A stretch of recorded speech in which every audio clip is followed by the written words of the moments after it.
Hello friends, నేను మీ మహేష్. ఈరోజు మనం మాట్లాడుకోబోయే సినిమా మెగా కోడలు లావణ్య త్రిపాఠి అండ్ దేవ్ మోహన్ జంటగా నటించిన సతీ లీలావతి మూవీ గురించి. Husband and wife relation backdrop లో కొత్తగా పెళ్లైన కపుల్స్ మధ్యలో వచ్చే ప్లేఫుల్ పుల్ అండ్ పుష్ తోటి వచ్చిన ఈ రొమాంటిక్ కామెడీ సినిమా ఎలా ఉంది అనేది మన ఫిల్మ్ మై స్టైల్లో ఎలాంటి సోది లేకుండా హానెస్ట్ గా చెప్పేస్తా. Let's go. అసలు స్టోరీ ఏంటంటే, లీలా అండ్ సేతు కొత్తగా పెళ్ళైన కపుల్. కానీ లీలా మన లావణ్య త్రిపాఠి తన కెరీర్ సక్సెస్ ని చూసుకుంటూ తన భర్తని సైడ్ లైన్ చేస్తూ ఉంటుంది. కానీ ఇక్కడ సేతుకి తన భార్య అలా చేయడం ఇష్టం ఉండదు. అందుకే తను వేరే ఆమెను లవ్ చేస్తాడు. తననే పెళ్లి చేసుకోవాలని తన భార్య లీలకి డివర్స్ ఇవ్వాలని చూస్తాడు. కానీ మన స్పిరిటెడ్ వైఫ్ లీలావతి ఇక్కడ తగ్గదు. తన మొగుడిని లైన్లో పెట్టడానికి, ఫెయిల్ అవుతున్న మ్యారేజ్ని కాపాడడానికి తన మొగుడిని కట్టేసి గట్టిగా ట్రాప్ వేస్తుంది. మరి ఈ గోల మధ్యలో వీళ్ళ ఇష్యూస్ రిసాల్వ్ అయ్యాయా లేదా సపరేట్ అయ్యారా అనేది బేసిక్ స్టోరీ లైన్. ఆ తర్వాత ఏం జరిగింది అనేది మీరు మూవీ చూసి తెలుసుకోవచ్చు. సో ఈ సినిమాలో ప్లస్ పాయింట్స్ విషయానికి వస్తే, కాన్సెప్ట్ పరంగా వైఫ్ సక్సెస్ షాడోలో హస్బెండ్ సైడ్ లైన్ అవ్వడం అనే కాన్సెప్ట్ డైనమిక్గా బాగానే ఉంది.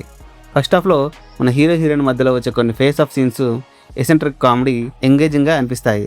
జాఫర్ సాదిక్ జనరేట్ చేసిన కొన్ని కామెడీ సీన్స్ కూడా బాగానే ఉన్నాయి. లావణ్య త్రిపాఠి తన క్యారెక్టర్లో ఉన్న ఫ్రస్ట్రేషన్ని, వల్నరబిలిటీని బాగానే క్యారీ చేసింది. And Mickey J Meyer background score, wedding song వినడానికి ఫ్రెష్గా బాగానే ఉంది. ఇవి ఈ మూవీలోని ప్లస్ పాయింట్స్. ఇక మైనస్ పాయింట్స్ విషయానికి వస్తే, ఫస్ట్ హాఫ్ బేరబుల్గా ఉన్న సెకండ్ హాఫ్ వచ్చేసరికి స్క్రీన్ ప్లే గట్టిగా లాగ్ అయిపోయింది. కామెడీ ట్రాక్ పేరుతోటి మల్టిపుల్ సబ్ ప్లాట్స్ పెట్టడం వల్ల మెయిన్ ప్రైమరీ పాయింట్ నుంచి డీవేట్ అయిపోతారు జనాలు. హీరో దేవ్ మోహన్ చూడడానికి నీట్గా ఉన్న తన తెలుగు డబ్బింగ్ మాత్రం అస్సలు సింక్ అవ్వలేదు. ఏదో ఒక మలయాళీ తెలుగు మాట్లాడుతున్నట్టు ఉంది. మడోనా సెబాస్టియన్ క్యారెక్టర్కి ఉన్న హైప్కి, తన రోల్కి అస్సలు జస్టిఫై చేయలేదు. ఇవి ఈ మూవీలోని మైనస్ పాయింట్స్. ఈ మూవీ 3 weeks బ్యాక్ థియేటర్లోకి వచ్చింది. ఇప్పుడు జియో హాట్‌స్టార్లో ఓటీటీకి వచ్చేసింది. సో ఫైనల్గా ఈ మూవీకి నా వర్డిక్ట్ ఏంటంటే, స్టార్టింగ్ ఓకే అనిపించిన lag and unnecessary comedy tracks వల్ల ఈ మూవీ టోటల్ అన్ఈవెన్గా, అండర్వెల్మింగ్గా ఫ్యామిలీ ఎంటర్టైనర్గా మిగిలిపోయింది. ఫైనల్గా నా వర్డిక్ట్ ఏంటంటే, ఎలాంటి ఎక్స్పెక్టేషన్స్ పెట్టుకోకుండా చూస్తామంటే ఈ మూవీని బాగా ఎంజాయ్ చేయొచ్చు.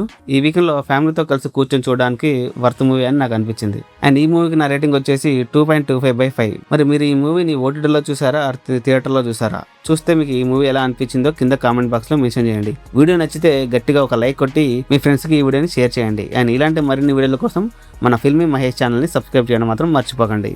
జై హింద్.